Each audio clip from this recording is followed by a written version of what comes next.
sa inyo lahat. Kuya Mundo, pinapatawag ka ni Tio Kitoy. Ayan, ito na po dito. Smile, smile. So mag-uumpisa na po tayo, dito po tayo lahat. At syempre, gusto nating maging masaya. Kuya Mundo, sasunduin ka raw dyan ng barangay Tanod sa ni Tio Kitoy. Hello. So ayan. Magandang araw. Oy, kaway kayo. Wala pa si Pausip. Pero nandito na yung kapatid. Delo sa siya nga po. So dahil tayo ang host, tayo ang magiging trinitida dito. Kaway ko. So magandang tanghali kapatid at sa inyo po lahat. Sana po ay dito tayo. At pagkatapos po nito munang bahagi, Kaway po, kaway. Kaway daw. Bahagi, tayo po ay magkakapila-pila ng muna. Siyempre, sa umpisa po ay unahin natin ang Panginoon. Tayo po ay mananalangin at isintayin tayo po ay aawit para sa Kanya. Kaway kayo. Hello. Okay po ba? Sabihin lang po. Ay, ang laking bata. Lumaki na. Sisimula sa isang panalangin. Bukod po tayo. Takilang Diyos. Kaya lagi mong pagkatatandaan, siya lang may pag-ibig na tunay. Awitan po natin ang Diyos. Ito pong awitin na ito ay pagamat hindi natin siya kabisado, pero ang Diyos po ang siyang nangungusap sa bawat isa. Pwede po tayong magkaramayan, magkurumustahan, at ang Diyos po sa pamamagitan nito ay nalulugod. Sigurado po ako doon.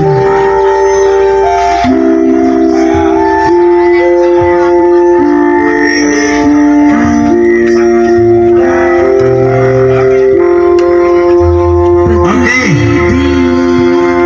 Ang siyang pumukaw sa ating puso at kaluluwa. Yung may alam dyan sa babae. Siyang nagdulot sa ating buhay Ng gintong araw at pag-asa. Ay, oh.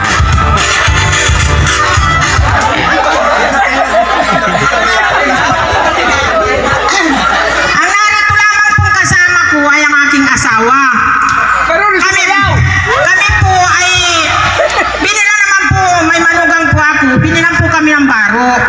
Pare-parehas po kami binila ng baro, kaya lamang po hindi po ako nagsuot. At pagsuot ko po, para po akong, ano yun? Batang Quiapo. Kaya ko po, hindi na po ako nagparo ng ganyan. Dahil pagkulay. Tapos po yung anak po nung namatay kong anak, na yan po.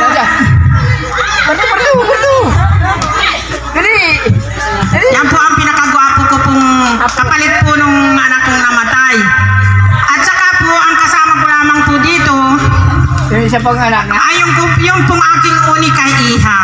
Adala yun.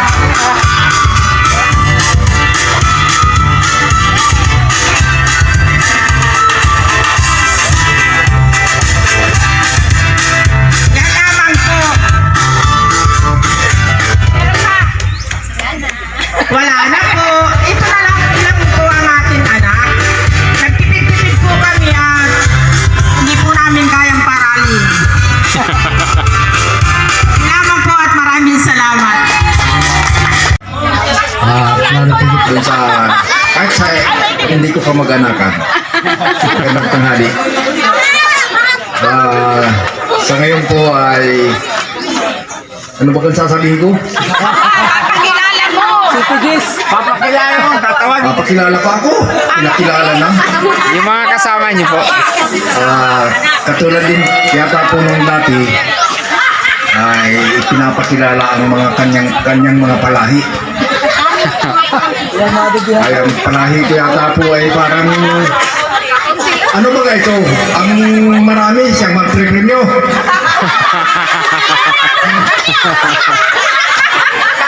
Palagay ko po ay gayon. Saka yung pinakanta-kaunti. Yan ang kinakailang ng magpremyo. Sa ngayon po ay papakilala ko na po ang walang iba kong may bahay, nag-iisang asawa, na wala pong iba. Parito ka naman na. Hihiyain mo pa yata ako.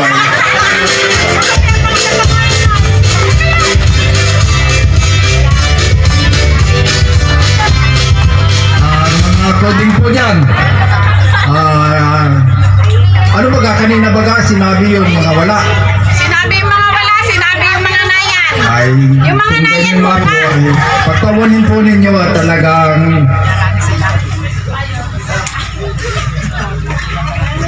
alam na po ninyo, iisa.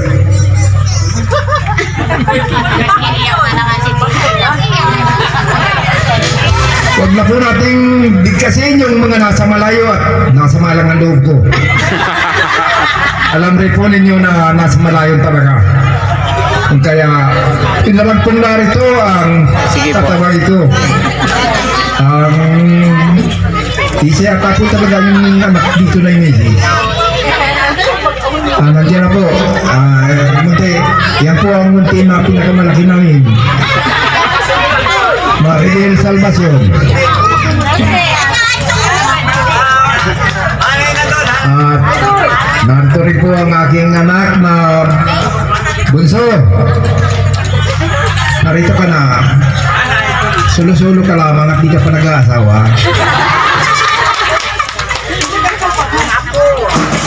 Marami pa na tayo. Sobrang nasa isa. Nasaan pa yung tatlo dyan? Ito yung Ayan po ay yung tatlo ko po nga po. Ay, nakita pa rin yata si manugang ko. Ba? Kumanay ka at dilawang ka rin ay. O may dilawang pa dyan o. Makapili ka na dito. Ayan po ang pinakang narito sa malalapit kung kaya siya lamang ang mga nakarating. At talaga po mahirap ipaliwanag yung nasa malayo. Yun lamang po. Ano, nabilang mo na kami. Kaya tayang. Salamat.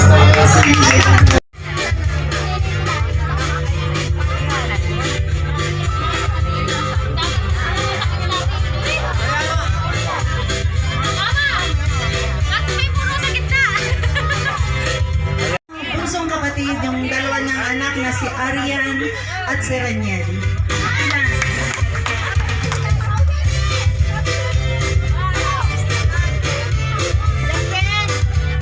Ito po ang aming nagmamalaking pamilya po ni Tatay Kito.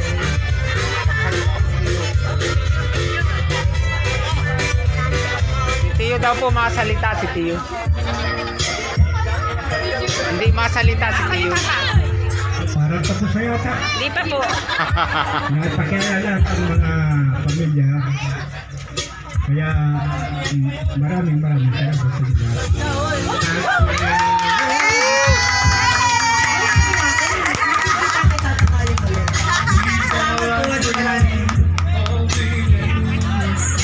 Walang iya.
dati.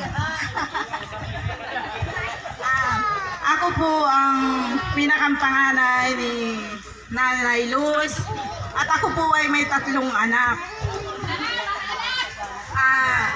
Unang-unang tinatawagan ko po dito ang aking asawa. Yay! Ang pangalan nga pala po ng aking asawa ay si Romeo Balses. Kilala po siya sa pangalang nickname na Hudok.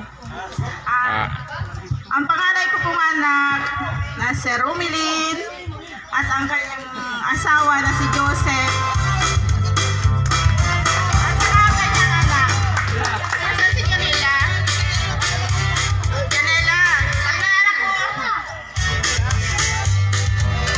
At saka po ang aking bunso. Pagkaanak ko. Siya po ang aking bunso. Siya po ay si Romel. Siya po ay nagtatrabaho sa Canoreco Diet.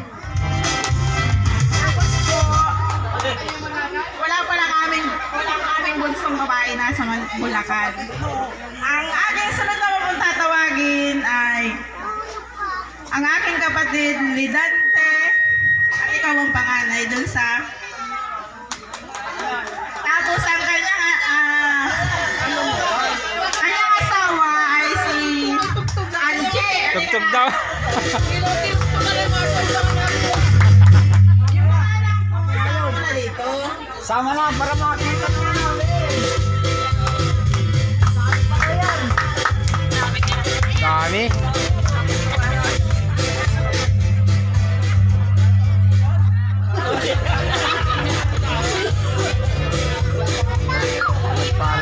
Nandito nga rin pala po yung anak namin namatay na kapatid. Ang naiwan ng kapatid namin na namatay. Yung panganay, ito yung pangalawa.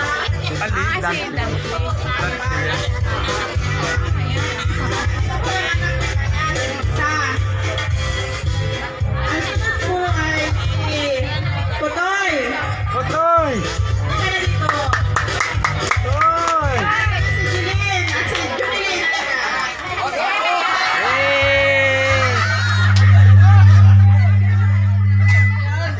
Doon tayo sa side.